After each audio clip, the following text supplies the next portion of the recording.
Bună seara! Bună seara! Care este talentul dumneavoastră? Suntem păstrătoarea folclorului adevărat și a doinei vechi românești care este pe cale de dispariție.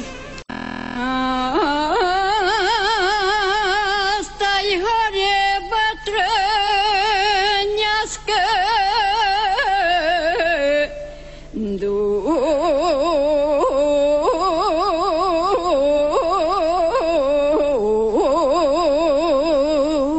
nu-i copilă să horească și îngruma să o învârtească.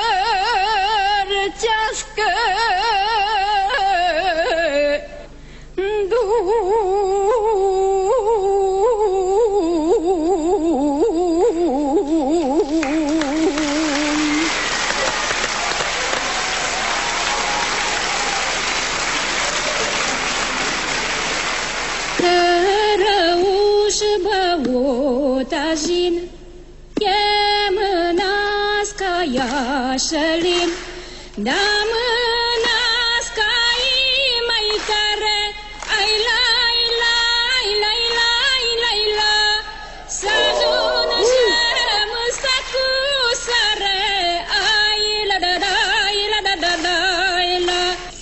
Cărăuși băutăjin, e mânească iașălin, ai la mânească-i mai tare, ai la, da da da la, da la da la, să ajungem în sacu sare, ai la da la, la da da la, la. Mulțumim! Dragile noastre, ne bucurăm foarte mult că ne-ați arătat acest obicei de nuntă, cred că este unul dintre cele mai frumoase. Mă bucur foarte mult că ați venit să ne arătați această mică parte din folclorul nostru. Și noi suntem îndrăgostite de vocea dumneavoastră atunci când cântați muzică populară. Mulțumesc din suflet, mulțumesc! Eu zic că în epoca asta în care totul înseamnă megabiți, Wi-Fi, electro,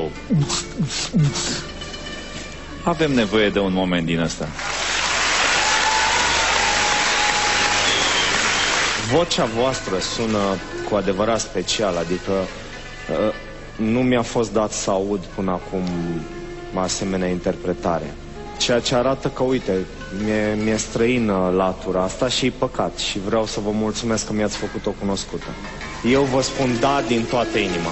Vă mulțumesc! Răspunsul meu este da, cu admirație. Andy. Susțin total demersul celor două doamne. Da. Felicitări, mergeți în etapa următoare. Doamne ajută! Doamne ajută! A fost extraordinare. Foarte bine, dar eu supărată când bătrână și aș vrea să fiu mai tânără să pot și înainta. Dar așa nu știu cât voi putea merge mai departe. Revenim în culise, ne scuturăm o țâră și ca în basmele din popor ne întâlnim cu o măicuță bătrână și a ei fiică bună. Bună seara! Bună seara! Ați venit pe la noi? Da, am venit să văd și orașul. Și să luați marele premiu. Mă numesc Zenuța Purja, din județul Bistrița Năsăud. Am 43 de ani și am venit însoțită la acest concurs de Rapsodul Popular Teodora Purja, care este mama mea. Am venit aici pentru ca să cânt o doină bătrânească, ca să nu uite tineretul teamu, că cum am fost noi bătrâni, cum am horit eu la săsele, la sapă și eu nu vreau să le urc, că mi-e dragi și vreau deja alții. Noi vă mulțumim că ați venit, vă așteptăm pe scenă și vă ținem pumni. Haideți!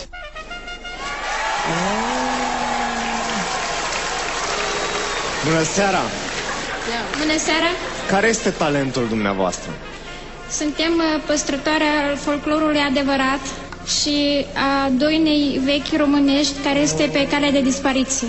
No, asta e foarte bine. Avem nevoie de așa ceva. E foarte bine că se păstrează, sper că nu e foarte bine că e doina pe cale de dispariție. Da, că se păstrează. E foarte, foarte bine ceea ce faceți. Și am să vă rog, înainte să trecem mai departe, să ne spuneți puțin Ce este cu costumele? Deci eu mă îmbrac în costum dacic, așa cum este și mama mea îmbrăcat acum. Ce vechime are costumul? Peste 100 de ani. Wow! Îți dai seama? Bun, și în această seară...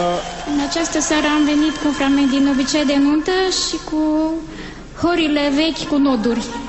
Horea cu noduri este un stil de interpretare foarte vechi, bine, pe vremea iobăgiei, când biciul asupritorului cădeau iobagilor pe spate, iobagii nu igneau, ci cântau și durerea în cântec se transforma în noduri.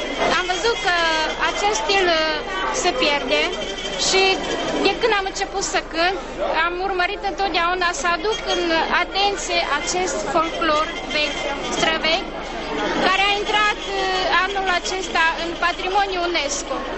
Este o valoare a românilor și este păcat să se piardă.